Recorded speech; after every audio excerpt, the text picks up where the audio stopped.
welcome to tonight's episode of Group Therapy. We got co-host Mark via Hello. Zoom. As we've been screwing with this for the last, 30 minutes trying to get it to work right. So I think we finally got it figured out, Mark. You have to be on your end and not just waiting. All right. And as always, tonight's episode is brought to you by RU Game, the best comic book video game store in all Pickle, Ohio. Located 124 North Sunset Drive, Pickle, Ohio, 45356. And if you ever come in here on Thursday, you'll see this guy right here on Thursdays, Fridays, and Saturdays. Hey, ladies, we can give each other a high five a little bit there. That's like I don't know. I can't tell what the screen is supposed to be on. Yeah. All right. Well, we were talking about before we started today. We were talking about some little stuff we want to talk about. You said that and there's 3 X-Men books missing out of the next order book. New Mutants, Excalibur, and Hellions. could it be? I don't know. I like Hellions and I like Marauders. I'm okay on Excalibur, but New Mutants, I just kind of stopped reading after about the 10th issue or something like that. Yeah, I had trouble getting past the artwork on it.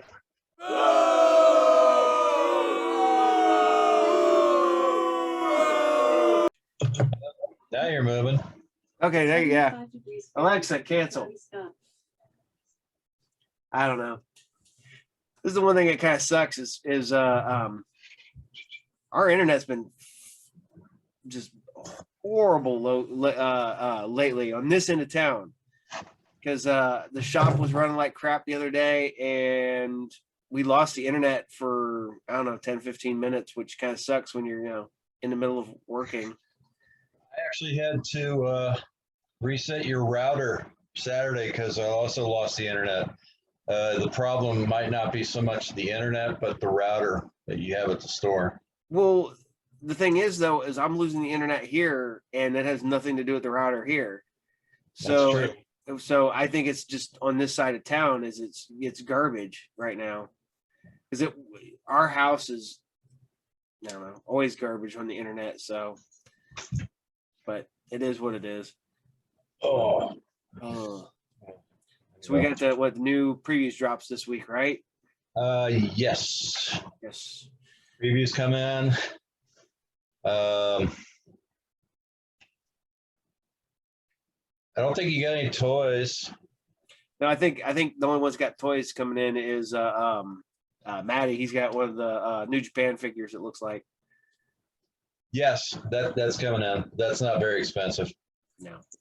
Well, what's bad is I was just at Walmart and I know I ordered them. I ordered the Zartan Cobra Trooper mixed cases, and they had the Zartans out at Walmart. So I was like, you know what? Hell with it. I'm just picking them up. If I get extras, of course they did. Yeah. Well, the thing is, though, is Walmart never got Cobra Commander, Red Ninjas, or Gung Ho. And I got them. They just now got Cobra Troopers, which I've had for a few weeks now at the shop. But they got Zartan, which I haven't got yet, which is supposed to ship at the same time as the Cobra Trooper. Yeah. So I have no idea what to tell you. I was looking at the invoice for next week, and there's 3 Star Wars things canceled. 2 of them were for sneezing.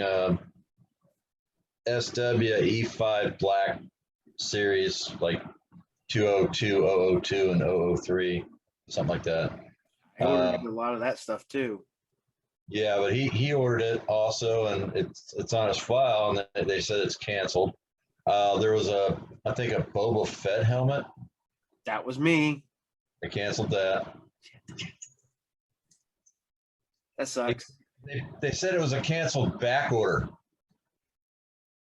And I'm pretty sure if you ordered it off of the dailies. Yeah, I ordered it So they're, Forever ago. I don't know. I also saw on the invoice that it made it look like they canceled the incentive variants on Berserker 3, the 25s and the 50s and the 100. And it's like the one line said, minus the amount that I ordered. And then the very next line, it's like the same amount being added, but it said something like not in place. And, I'm going to probably contact them and find out what that means. But I did go online and check, and I still have them on order. Well, the thing is, though, is it's probably because they were all returnable and everybody just ordered them, getting the variants, and then sending all the returnable shit back. Yeah. I watched the guy ripping his covers off. He's trying to sell sets of, 6 books for like $25. But he's got that on the right side of the screen. The left side, he's ripping the covers off the books. Well, I'm not gonna lie. I like Berserk. It's a fun book. I mean, I can definitely see that being on a, what is it? We're getting a, the Netflix movie, and then we're getting a Netflix animated series. So yeah, I went ahead and kept 3 sets of what I've got. Just tuck them away at the store, and if they do anything, they do something. that's the way it is with me. If they do anything, I'm gonna keep a set. I'll just keep one of each. Just cover A and cover A number 1, cover B. I'll sell all the variants and shit. I don't worry about that. Yeah.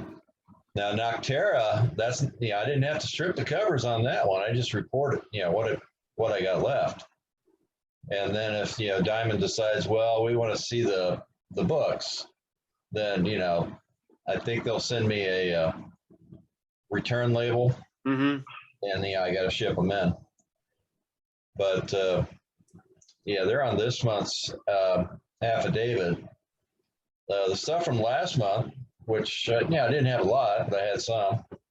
They haven't asked for, so that's just stuff I'm supposed to destroy. Yeah. Destroy.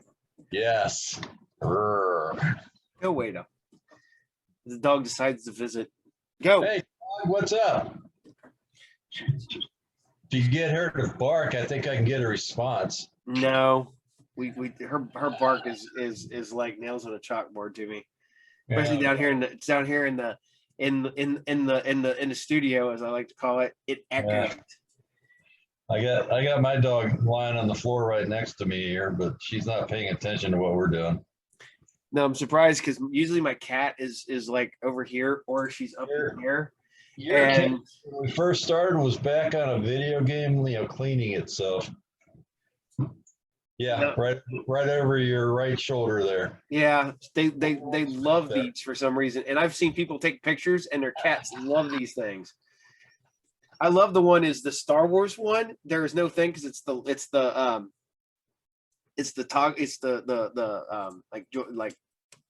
steering wheel type thing, and the cat tried to lay on it one time and fell off because it's literally only like this wide. Yeah. You're like, it's like one of these things. So the cat was trying to sit here. I'm like, what are you doing, cat? I've heard, people go, oh, it's because they're, that's why cats lay on electronics because they're warm. And it's, because if you set your laptop there, the cat will lay on it. The printer, which is right here, if the printer's sitting on the table over here, the cat will lay on it. We have the big printer right there for Tina's doing photography, and there's an old PS3 up there. The cat will lay on it. The cat will lay on electronics. So I don't know what it is. I don't have that issue. I got more cats than you. I got too many. And I love my cat. My cat's stupid. It's around here somewhere. No, I've got too many. Yeah, but how many you got in-house?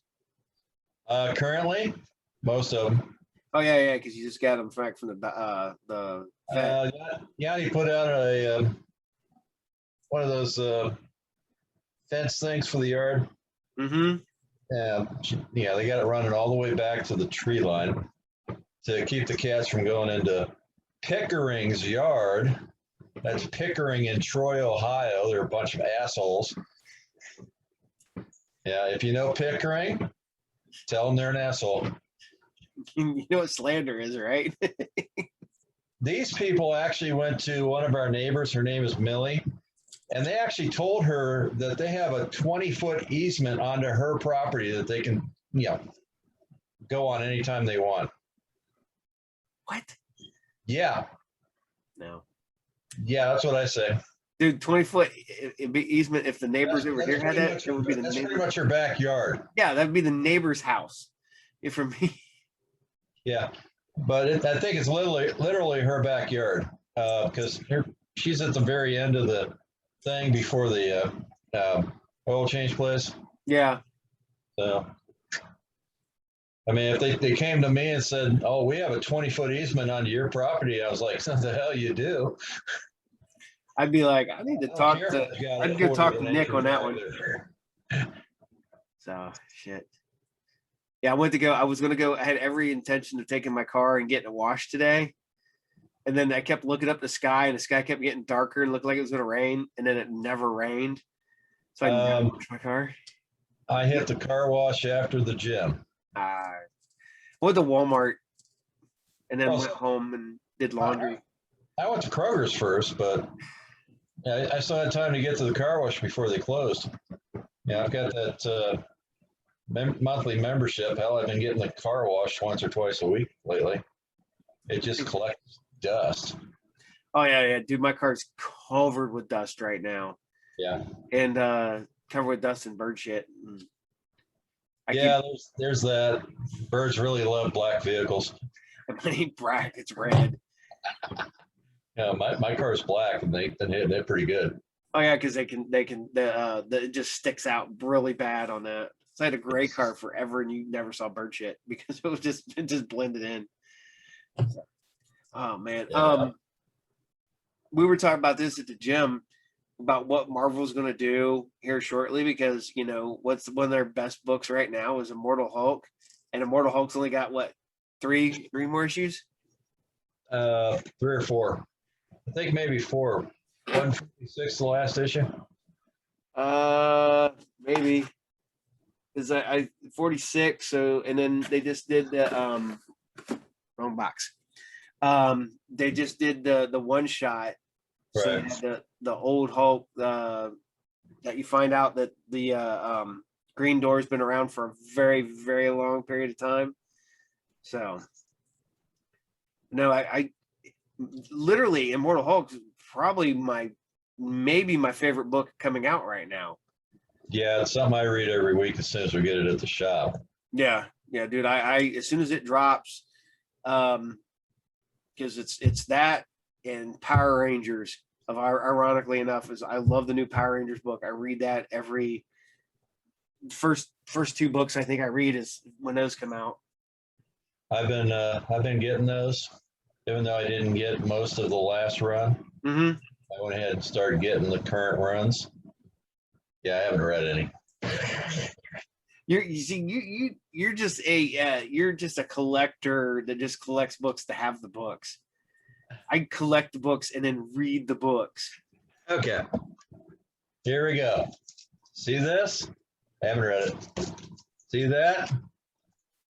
Actually, I did read that one. That's the man thing. You better read that. Oh, yeah. I think I read this. I read the Spider-Man. I got to read the X-Men when it comes. Or unless it's already here. It's over in the stack over there. Yeah, I've got a couple boxes of releases I haven't gone through yet. I do read Amazing Spider-Man. That's just a variant I get for the hell of it. I actually haven't read this. That is really good. That is stupid good. Yeah. Just yeah. More of yeah. The only reason I got these sitting here is because the comic program doesn't have. Well, I got these because it's stuff I got to tape off because I got them bagged and boarded. But Ultra Mega, I read that. Power Rangers. Oh, I got the first issue on Ultra Mega. Holy shit! This is all stuff I have to read. It was Spectre Inspectors, Alien, Girls of Dimension 13, which really is first issue. So, but Ultra Mega is great. The new Power Rangers is great, and then Radiant Black. Radiant Black is really good. It's crazy because right now I've always been a Marvel guy. Mostly Marvel. I was always an X-Men, Guardians of the Galaxy, stuff like that, going way, way back, except for their horror stuff. So like Werewolf by Night, Dracula, all that stuff.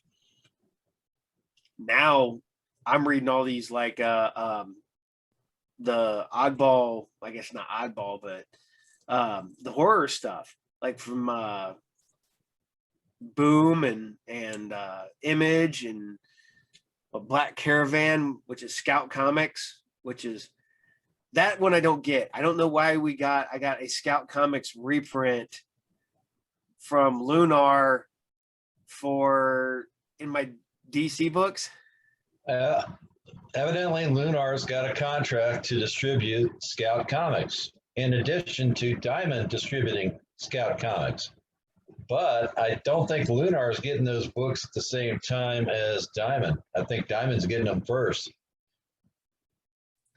I don't know. There's stuff from Scout that I really like. So see, this is one thing I'm wondering how this is all going to work, because right now with Lunar, we're getting our DC books almost a full week in advance. Well, right. We're getting like 6 days. We get our Diamond order on 5 to 6 days. Sometimes they show up on a Wednesday, sometimes a Thursday, and there's been times it shows up on a Monday or Tuesday. So it actually comes in with the books it's supposed to be with. Yeah. But we got it comes in the Monday or the Tuesday before, like a full week. Yeah. In advance. Yeah, because literally we got what? Next day, because we got our Diamond books on Tuesday, and then we're there Wednesday. We separated them out and put them away on Thursday. Yeah. See, a lot of stores are just going ahead and putting their stuff out for regular customers. Yeah, and I could do that, but I'm honoring the street date. Oh yeah, I the only person who gets the Lunar books is me. I own the store, so I'm not the regular person. So. I know there's stores in Dayton. They get the Lunar books and they go ahead and put them out. And they can do that, I guess. Lunar doesn't have anything set up to penalize anybody, for doing that. They just ask people to. I see the cat. But yeah, well, I wonder what's going to happen with because when do we start going through Penguin for Marvel? It'll be October 1st. I got to get with Fred and we've got all summer to do this. Get an account set up with Penguin. Hopefully, they will automatically do the billing to the credit card, and I don't have to sit there every week and manually do it. Yeah. Well, hopefully this means we're gonna get 3 different shipments from 3 different companies at probably 3 different times. Yeah. And it's gonna suck. Yeah. Hey, I'm just glad it's not in July when I'm going to be taking care of books. True. I don't want to have to dick with that even for one day.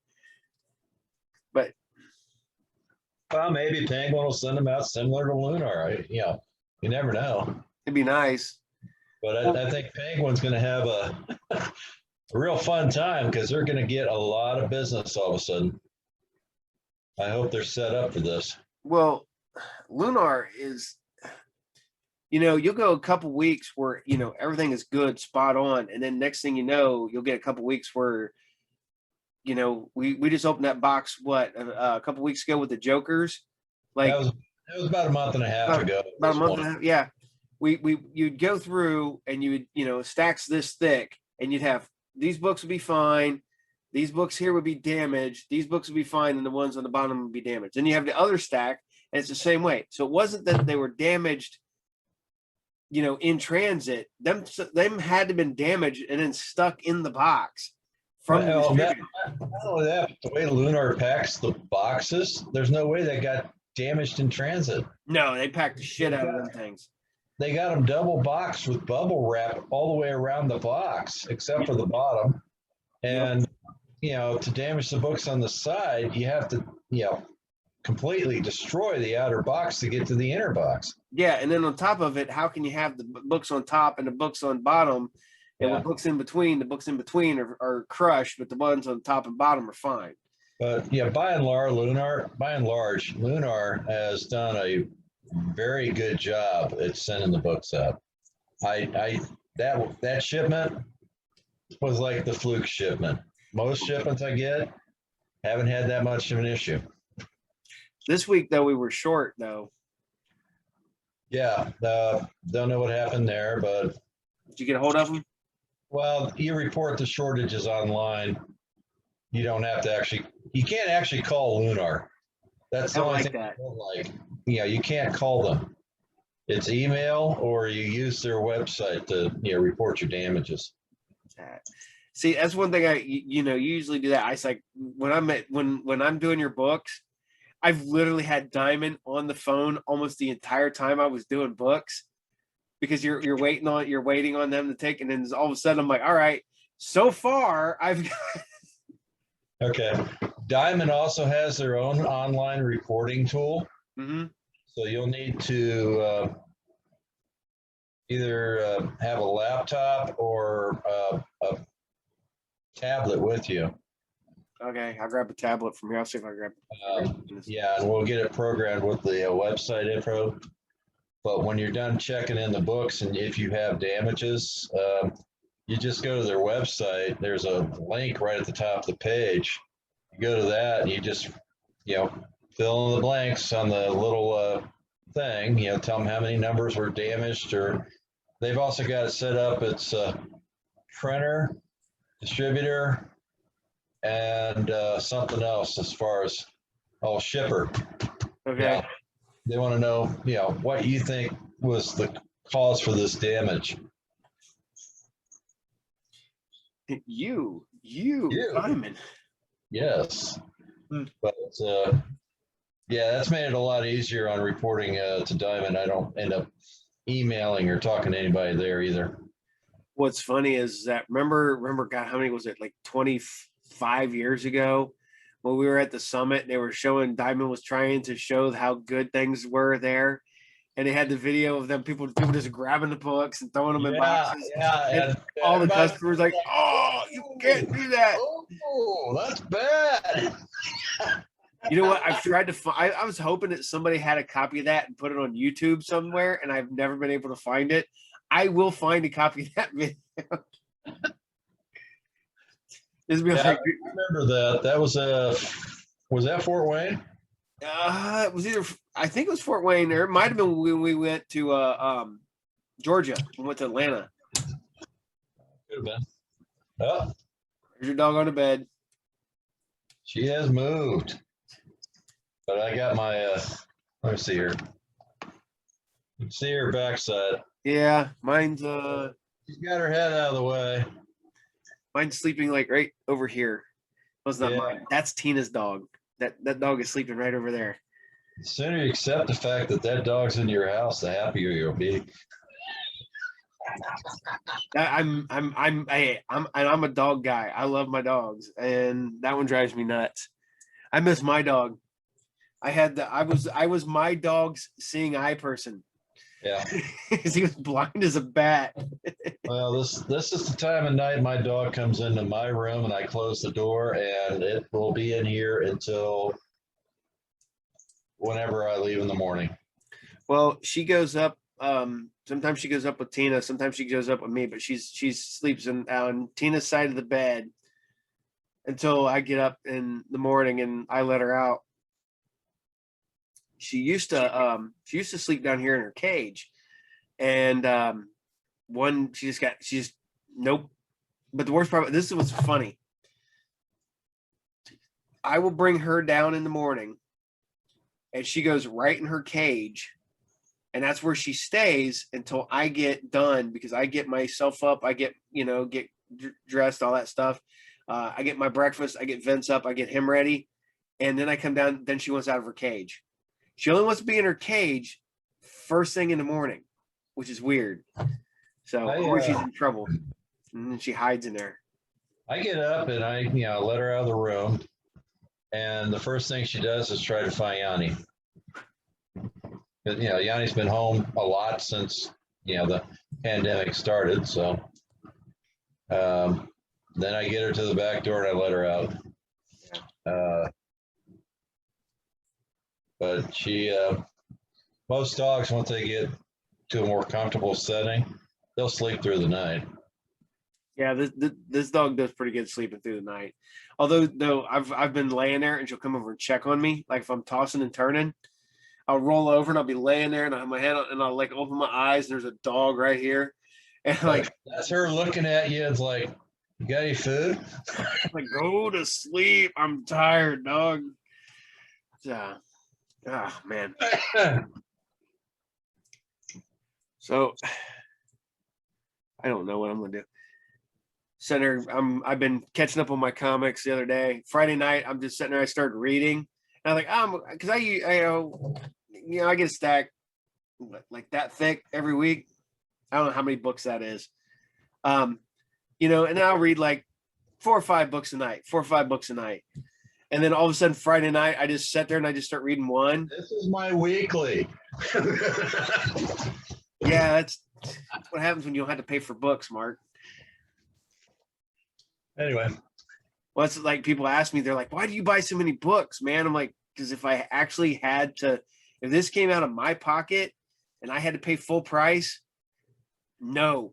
I was like, don't get me wrong, my books technically come out of my pocket, but I get the discount, which I would never buy the amount of books that I buy now. You get the discount that very few online companies give, minus the shipping charges. Yep.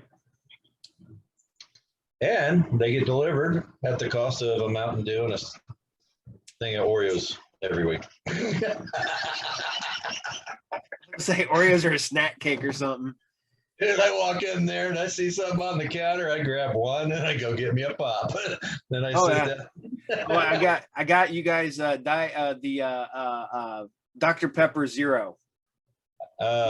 You've got more than one 6-pack? What? Oh, Dr. Pepper Zero? No, Yeah, that's just for a couple days. I don't buy stuff for the weekend until Thursday, because usually that means my fridge, because somebody needs to clean their trash out of my refrigerator, Mark, because there's a pizza and Taco Bell package in there. Yeah, you can toss those. Yeah, you can toss them. You can take them home with you.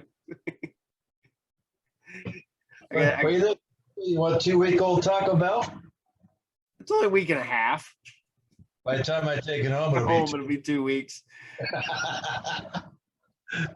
Well, she raised her head. She's thinking about it. No,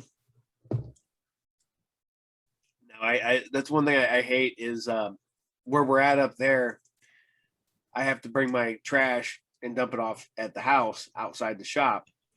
And I do that on Wednesday. I pack up everything and I throw it in the back of the Magnum and bring them here. Well, when I had the shop, I had to do the same thing. I didn't have trash pickup. Well, I had trash pickup at when we were on Edge Street. When I was downtown, I didn't have trash pickup, but you're supposed to. You're paying for it, but they didn't have trash pickup, even though you got charged for it at that time. Now I don't get charged for it, so I just drop it off here. So it's not bad. I just shoot to the alley and chuck it in our own trash and pull around front. So, but no, we right now comic book wise, this stuff's going stupid. It is. You know, speculators. Every time a new character's introduced, they're jumping on it like it's the next hot thing. Doesn't matter what book it is. No. Nightwing's getting hot right now because they brought in a new character. Last couple issues, people have been jumping on. Well, they just introduced Molly Mayhem or whatever in Batman. I ordered extra on that. I think everybody did. Mm-hmm. Well, it's an art germ cover too, which doesn't hurt. No, in fact, that's the only cover I got at the mall. I've got 2 left. I ordered a total of 25 copies of that particular issue, which is about 10 copies more than I normally would. And the newest issue of Robin, I believe, introduced a new character too, Flatline. Yeah, and I didn't really bump that up much. But yeah, it just seems every time there's a new character, all of a sudden, that's a $10, $15 book the day it comes out. Yeah, it's ridiculous. It should not be happening that way. No, because it used to be you got time for that character to actually do something before the price went up. Right. And because there's books that were out that had or just like the whole was it White Rabbit in Marvel Team Up, Spider-Man and Frogman. Yeah. And literally or something. Yeah, I had like 4 of them sitting in the back room, and not including the ones I had on the shelf. That has been out for 20 years now, and it's just no, I'd say probably closer to 40 years now. Yeah, you're right. It came out in the 80s, early 80s. 80s, yeah. Not thinking. Yeah, because Team Up ended, 86, 87. Could be, yeah. I'd have to look at my. Well, I actually have my program open. I don't think it just interrupts anything. No, I don't see it. You're sitting there playing. Well, it's like I remember the only 3 issues of Marvel Team Up that were worth anything were number 1, the first American Captain Britain, and the first Mockingbird, and that was up until what, a year ago? Mockingbird actually went up 2 to 3 years ago. Well, I know, but I mean, those were the only ones worth anything until a couple years ago. Yeah. So. Technically speaking, Team Up ended in early 1985. Yeah. So. Possibly the end of 84, because the way Marvel and DC do their cover dates. Yeah, they were like 3 months in advance, if I remember right. It's a couple months in advance, actually. It's 2. It's marked February of 85, but yeah, who knows? So February 85 was probably December of 84. Right. So yeah, it 38 years ago or 37 years ago, it ended. So this is at least a 35-year-old, or no, shit, that was probably well before that. So you're probably looking at 40, probably a 40-year-old book. I could see, them taking a character from back then that's not really been used much since and reinvigorating it, and then that creates the whole interest in it. Mm-hmm. But I'm not sure what they're doing with White Rabbit that made everybody go jump on it. Oh, I don't know. But it's like well, look at the books that were $1.50 books a year ago. You can't go into a bookstore now. Because I'm not going to lie, I have to check all my prices, but I don't have set prices in my boxes anyways. But every book has to be checked, because for a simple fact is a book on Friday can be a $1 book. On Monday, it could be a $40 book. Yeah. That quick. Had a guy bring me a couple flashes from volume 2. Now, you put it out, the way you bought it, which still had somebody else's price sticker on it there, marked $2.50.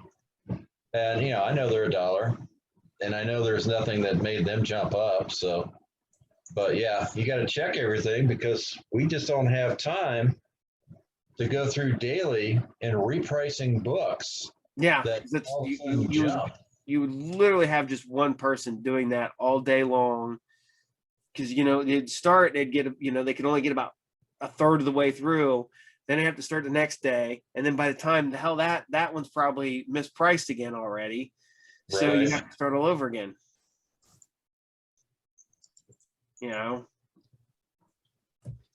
But I'm not saying speculation is one thing, whatever. But I know this is gonna be a jerk thing. I don't understand why movies have anything to do with anything. You're taking a book, especially some of these books that have massive print runs. Like I still to this day can't believe Spawn #1 is worth anything. What was that, like 2 million printed? Two or three. I forget the print run, but it was massive. Gosh, I was open back then. Yeah, I know. I think I ordered like 50 copies, and I was a small store. Mm-hmm. I remember getting like 15 copies of #1, and that set in my personal collection. And when it hit like $10, like within like the first 6 months when it came out, I hit like $10. What was it? $2 cover price, like $1.95. Yeah, it was cheap back then. Yeah, I sold them at a show. I sold like all but like 2 of them, so I could hurry up and flip them and make a bunch of money. Make a bunch of money. I made like $100 off like a $20 investment. So yeah. But now shit, you can still get Spawn #1s. Like you can find them everywhere. Yeah. Anytime you buy a collection, you get Spawns. Yeah. And I think I sold the last ones that it was $35 or something like that for #1s, or what at the time. Well, yeah, you got one on the shelf marked $30 right now, I think. No, I don't. Not anymore. I don't think. I think I sold all the Spawns a while back. You sell those? Yeah. I know you had a guy coming in buying that stuff. So yeah. Well, I got all that Spawn stuff from Maddie's. I still got to double check on. I know there's like a third of a box that's all Spawn. Hold them. So. But yeah. Nowadays it's hit or miss what goes. I mean, Invincible. Okay, yeah, there's an Amazon Prime cartoon. Mm-hmm. I heard it was pretty good. I haven't watched it. I'm not really a cartoon guy. But now just about any issue of Invincible is jumped up in value. Mm-hmm. And that's because it had a low print run. Yeah. I literally, I didn't catch on to Invincible right away, but I was able to go back and like get the early issues before they went stupid. Yeah. And even some of the early issues that when they did go stupid, they came right back down. So I remember I had like 3 issue #2s, and at one time they were like $100 a piece. And I was like, oh, I'll sell. I went through, pulled them out of my personal collection. I was like, I'll sell these. And then by the time I actually went to sell them, they had dropped down to like 20. So now they're creeping back up. So I remember when Greg had his shop over by Z's. I was ordering his DCs because his Diamond or whatever. Yeah. He was ordering comics through Fred. Yep. And I was doing the order, but I also I was going through his stuff and just typical dollar stuff at the time. And I picked up Invincible 1, 2, and 3. Yeah, I think that's where I got mine too. And then at some point I went to a show. Kirkman was there, and they got signed. And was that Baltimore? It could be. I didn't have it notated where they got signed at. I remember I was with you at that show, so yeah, I got them signed too. I've got those 3 signed and a bunch of Marvel team-ups signed by Kirkman. Yeah. I wasn't collecting Walking Dead at the time. I was, and I got them. I got the first excuse me. I got like the first 20 signed. Yeah. Back when people would sign 20 books and not bat an eye at it. Those were the days. Those are Go to gone. 20, 25 bucks. They sign all of them. You get back in the line and they sign some more. Well, even back in the day, it was they'd sign a stack of 5, and then they would charge you, or you have to buy something off their table, or you'd have to make a donation to the Hero Initiative, which I had no problem ever doing that. But yeah, okay. Originally, you didn't have to do anything. You take the book and they sign them. Then they started doing the stuff like, donations for the Hero. I think Sidem started this. I'll be honest with you. I don't know if it was Sidem, but yeah, I know. I know Sidem at one point put that jar out there, and he would still sign whatever. He just throw some money in the bowl. Yeah. And Michael Golden, who's represented by the ugliest bitch ever, Renee. I don't think she represents him anymore. Well, that would be a good thing. But they were at that one Dayton show, and I think I had a short box. Yeah. Okay. And she said she would sign, he would sign the short box if I bought a print. Mm-hmm. Yeah, we're talking a $20 print. I'm like, okay. And he's not even halfway through the box, and she's changing the deal. Says, well, I didn't realize you had that much. I'm like, I had a short box. I told you that up front. And, she wanted me to buy another print. I don't care about prints. The one I bought from her, I think it ended up in the trash the next day. I'm not an artwork guy. Yeah. See, me, I'll keep prints and stuff like that. I've got prints from like Greg Horn, and I think I have a Golden Sidem, stuff like that. But my problem is that you have, and no offense against these artists, because some of them, did a lot of good work back in the day. But when you have not one book that is worth anything, you're just like, okay, why would I spend $5 or whatever per autograph when I've got a great example for this. Steve Geiger. He did Crystar and a few other things. Mm-hmm. There's not a single book he worked on that's worth more than $1. Yet this guy's been, prior to the pandemic, was doing shows, charging $5 a pop for his autograph. Yeah. It's silly. We'll get back to Sidem because he's my biggest annoyance on this. He started off with taking the donations. Mm-hmm. And I think he moved on to actually charging a small amount. Yeah. And then if you remember one year that we went to Pittsburgh and I had Sean with me, mm-hmm. He's charging $20. Yep.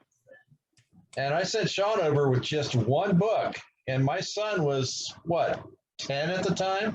Maybe, yeah. He wouldn't even sign it for a kid. So, well, because he knew you sent it over, Mark. Well. My favorite person though is Brian Polito, Lady Death. The fact that he's still got that picture. He had that picture on his website the last time I checked. Still, I still got the picture. Yeah, he signed an entire long box full of books. Wasn't a long box, was it? Yeah, yeah. It's a long box full of books. Pretty high stack. Yeah. Yeah, Brian's cool. He no longer does that anymore. No, he charged last time I saw him, it's been a little while, but he was charging $1 a book. Yep. Which I got no problem with $1 a book. I used to pay Mike Grell $1 a book when he started charging. Yep. Of course, Mike Grell's now left to like $10-20 a pop, and he'll tell people, "I'm not going to be around forever." Yep. You know what's going to be around longer than you, Mike Grell? The 200 or 300 copies I got signed before you started charging. Well, my whole thing is that you get the ones who are like, yeah, we won't charge. you know, I've talked to artists and they're like, yeah, we will never charge.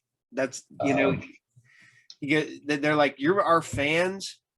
You took your time to go get our books. We will never charge. I've run into a few in the last couple of years. Ron Mars said that. Mm-hmm. Said he won't ever charge. Shoot. There was a guy at the last Cincinnati show I went to, said the same thing. He will never charge. I forget who that was. He's not a current, you know, name. He was like from the 2000s, you know, era of artists. Mm-hmm. But yeah, said he wouldn't charge. To this day that I know of, Linsner does not charge.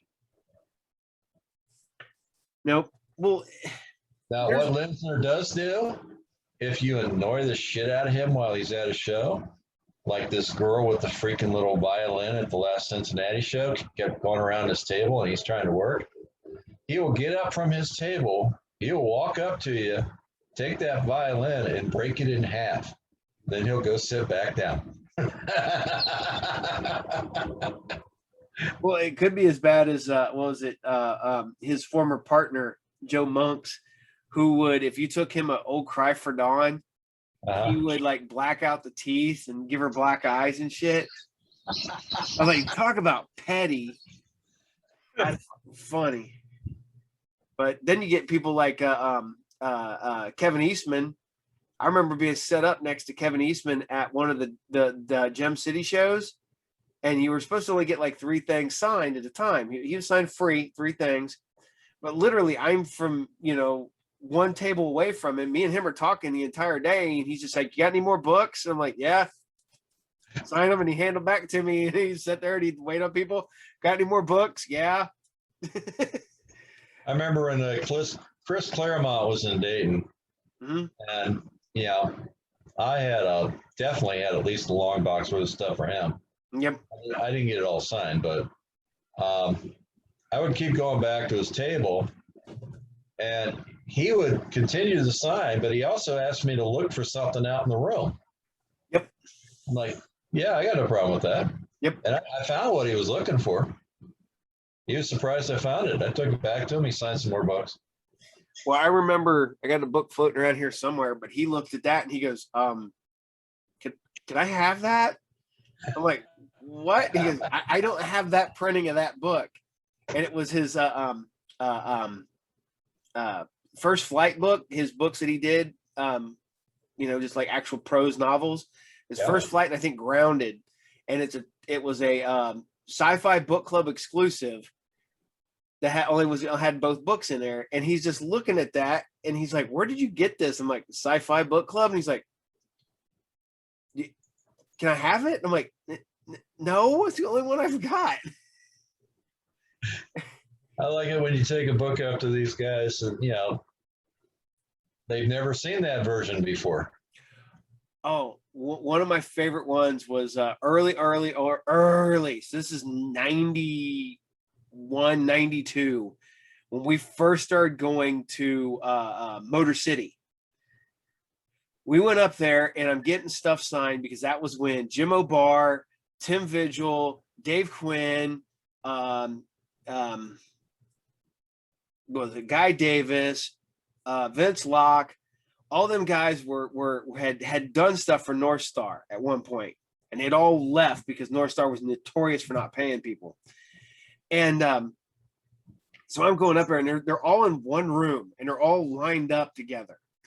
And I walked up to Jim O'Barr, who was first. I want to say it was Jim, because I think it was Jim, Tim, maybe Joe Vigil, maybe Dave Quinn. You know, it was them guys just going further down. And I went there, and he looks at me and goes, "I didn't do nothing in this book." And I went, no, here, you're right here.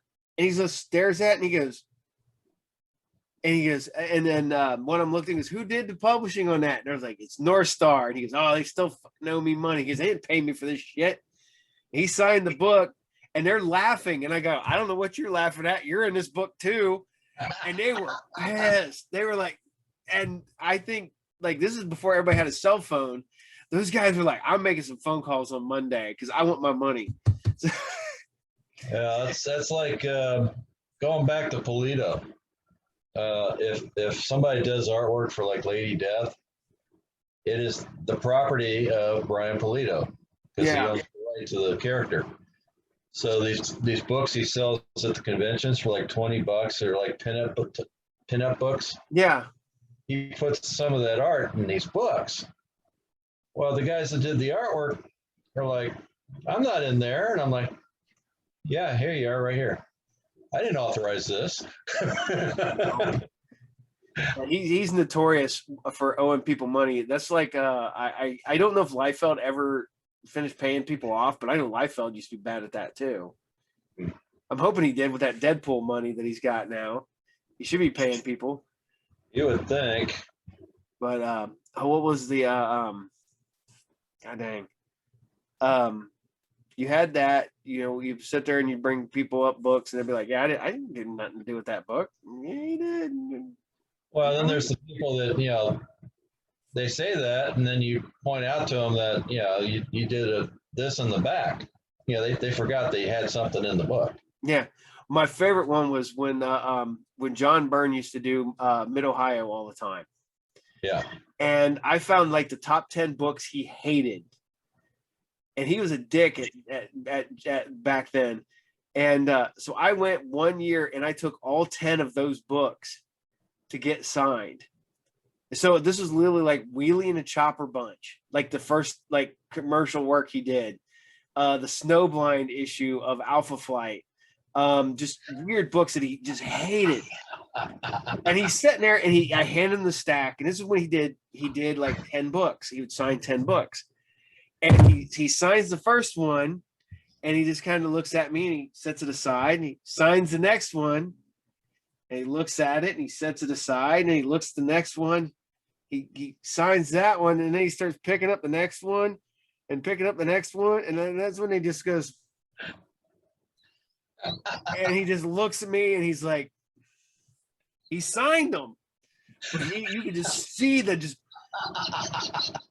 And to be honest, the only reason I did that is because the year before, I'm sitting in line to get some stuff signed. And this little kid came up and he couldn't have been, he was well younger than Vince. So it's maybe 5, maybe 6, 7 years old, young. And, he's talking to this guy. He's talking to John Byrne. John Byrne asked him what his favorite character is, and the kid said like Spider-Man. So John Byrne drew the Spider-Man. And then he goes to hand it to the kid, and he goes, "That's $25." And the little kid's like, I don't have $25. And John Byrne goes, "Well, you need to go tell your dad to give me $25." And then the guy's like, the dad's like, I don't have an extra $25 to spend. Then they proceed to auction it off in front of the dad and the kid. And I'm like, if I would have had the money, the extra money, because, I was poor back then. And, I went with as much money as I needed to get what I wanted and whatnot. Sometimes I went with just the bare minimum because I just wanted to get stuff signed and left. But I would have bought it and just handed it to him. But literally, there's people bidding on it. And they got it, and the dude won it. He's like, yeah, and he just wandered off. And then I was like, that guy is a dick too, There was a guy. That's a pet peeve. You go to somebody's table, whether it's getting artwork or your book signed, you hand him the books, say to get signed. Mm-hmm. That's the books. Then he turns and gives them back to you. Says that'll be, $20. Mm-hmm.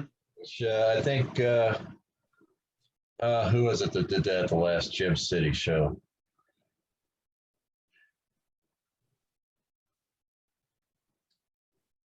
I don't know. Wyatchek. Bob Wyatchek. That's who it was. He had no sign on his table, nothing to say that he was charging. Mm-hmm. And when he's done signing, he looks at you like you owe him money. Well, that's like I'm sitting there in I think it was Buckler in Indy one time. I'm getting stuff signed by everybody, and literally I'm standing in line, and he signs for the guy in front of me. Doesn't say nothing, doesn't charge him anything. I walk up with like 2 books, and I set them down, and he goes to start signing, and he goes, "You know, I charge $10 a book, right?" And I went, "No, thank you," and I took the books back. Yeah. Buckler, I've gotten stuff signed by him when he didn't charge. Oh, I did too. Then at a Cincinnati show, I handed him some stuff because the year before he signed stuff, and he was like, I'm charging $5 a book now. I'm like, okay, because that's another guy. There's not a single thing Buckler's done that's worth more than a buck. Deathstroke or Deathlock. Well, okay, we'll give him that one. And I think he did some maybe. Well, same way with a couple other guys. They won't put signs out, which I think is dick. I don't care if you sign.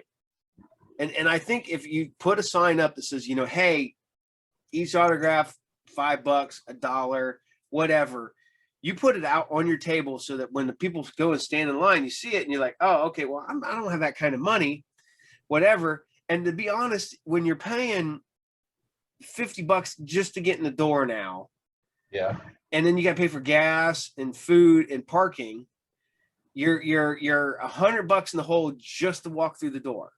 Right. But now it's going to be even worse because of the pandemic and, this long shutdown we had. Get back into, people getting back out there, conventions starting back up. Everybody that wasn't really working for, the good 6 to 9 months there that, things were shut down mostly, they need money. Well, a lot of them have been doing commissions. So they're not broke because they're not broke, but they're also going to get back into this. Yeah, if I'm going to be here, I'm going to make more than than just sitting here and signing stuff. Well, what I was told is that some of these guys, because I asked, I was like, man, why is everybody starting to charge for signing? They're like, they don't want to sign. They make all their money at conventions doing commissions. Yeah, they would rather, because that's they do commissions. They're making $100. And they can knock out a drawing in 30 minutes. Well, I've pretty much accepted that my days of getting autographs is done. Not so much, not only because of their charging, and I have limited income, but on top of that, with my legs being the way they are, I can't walk around the conventions anymore. Well, the only thing I take now is those. I have that Marvel Encyclopedia and that DC Encyclopedia. Oh yeah, I know what they are. Yeah, because you've helped me get some of them signed. But literally, I've walked up and guys who normally charge because they know people are just going to run off and try to sell it. No one has ever charged me to sign those. Well, I think that both books they're not near met. Okay, they've seen a little wear. Oh yeah, dude, they've been around because they've been in my bag. I don't know how many conventions. And they look at it and they're like, this is some guy's just getting my autograph along with everybody else that he can get that's in the book. Yeah. Well, what's funny is when people open up my Marvel one, there's Steranko right in the middle. Because I have that one signed by Steranko. And, yep, she's staring at me. See, yeah, there she is. Sophie. What's up, Sophie? It's Paul. She's like, whatever. Whatever. Why are you talking to me? She's like, I want to go to bed, Dad. Shut up. I'm just trying to get comfortable. That dog looks really comfortable. But no one has ever charged me to sign those. And I think the last one I took, because I got McNiven. Yeah. And he was signing whatever you wanted, as many books as you wanted for free, as long as they were to you. And I got a couple books signed to me. Yeah. And then he looked at that one and I was like, just sign that one to me. I don't care. And he just wrote Steve McNiven, didn't sign to Paul in it, but literally I've got like the Marvel one. I think I got like 50 autographs in, and I think the DC I have like 25. Yeah, Mike McCone started doing that too. He wouldn't charge you if you had it signed to you. Hmm. If otherwise, he was starting to charge $5. He did that at the last indie show I went to. Yeah. But prior to that, McCone would sign just about anything you put in front of him. Yep.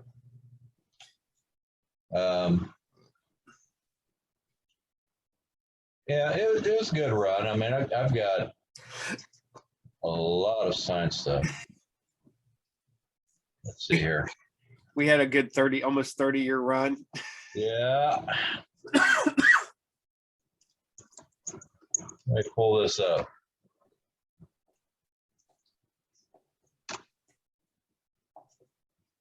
In my collection in just a second because it's Yeah. thinking. It's thinking. It's thinking. I've got 68,000 books. It takes a little bit of thinking.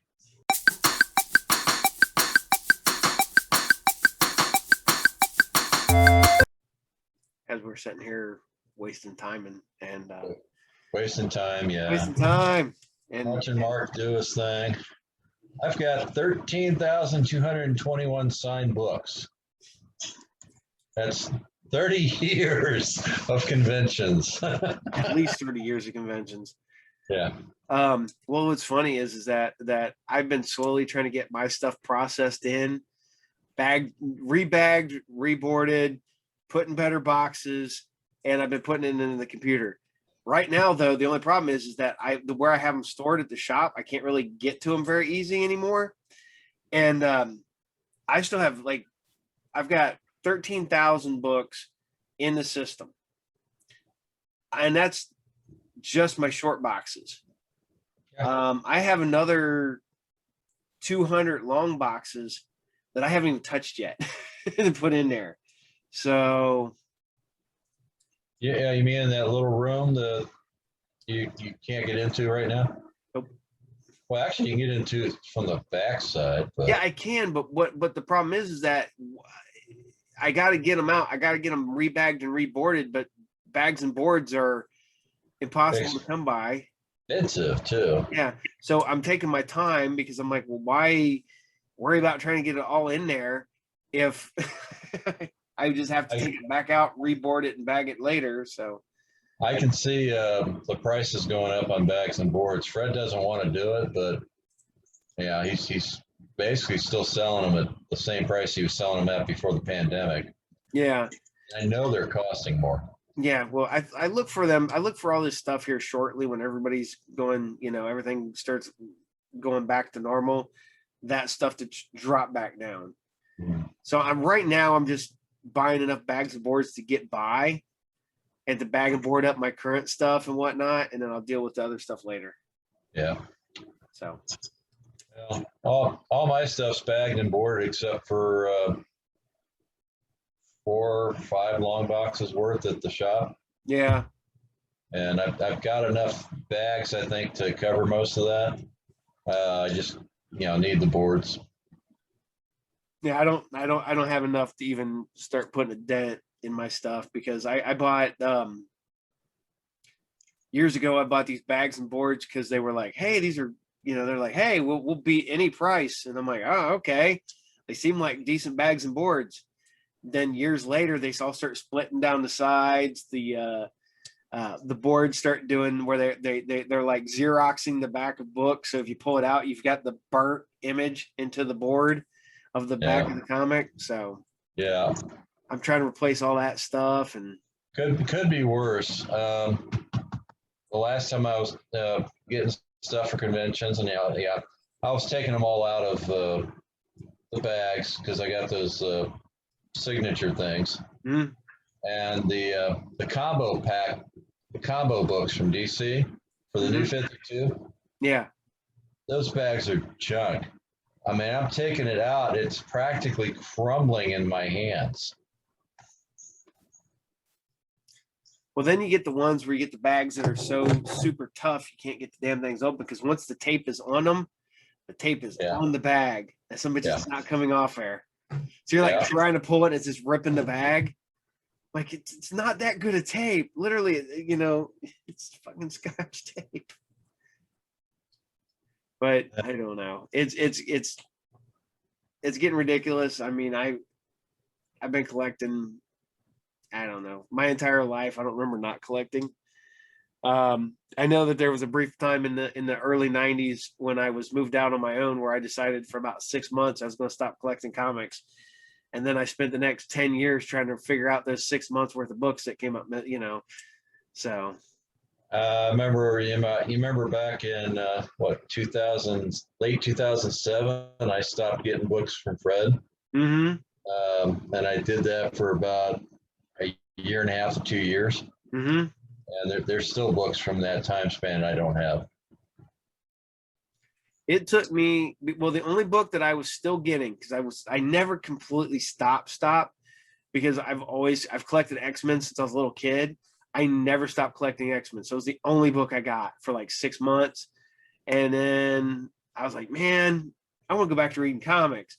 So then I had to go back and find all like the Fantastic Four, the probably Star Wars comics that were coming out at that time, all that shit that I missed during that 6 months. And you don't think 6 months is long until you realize how hard it is to get books in that little narrow spot of time. Yeah. Especially if it's like obscure books that, had low print runs and shit like that. So, Yeah. So, I don't know. I think we're about done for tonight there, Mark. Yeah.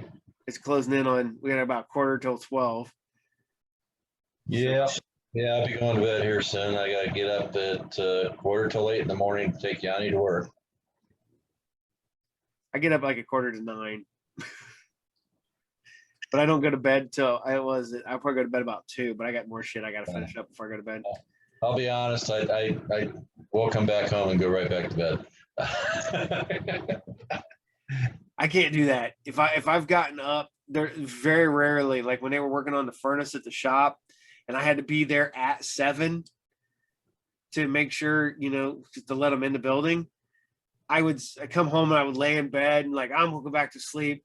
And I would just lay there and I'd be like, nope. I'd get up and I'd be wide awake. But then there was like the one day I came home, I'm like, I'm going to bed. I was like, I was out cold, man. I'm at this point that if I'm at home, I'd take a nap, man. I took a 3-hour nap earlier. Granted, I did shit to make me wear myself out. Well, we went to the gym. Well, I not only did that, I cleaned up in the house. I went outside. I was on my hands and knees moving bricks. And my recycle bin that was full of basically compost mulch. Yep. Yeah, it was full. And I had to dump that thing and turn it upside down. Nobody to help me. Well, see, I don't live a block away from you no more. That's true. But for someone with my health conditions and my age, that takes a lot out of me. Yeah. I'm hate to say it, 346 pounds. I weighed myself earlier. Dude, you were 2 of me, almost. Yes. I'm well, yeah, because I'm 185. I'm just less than 2 of you. Yeah. If you were 370, so But I did all that, and then I sat in my spa tub. That just made me hot, which was the point of it because I like that. And then after I'm cooling down, I just fall asleep. I woke up and I asked Johnny, how long was I asleep? About 3 hours.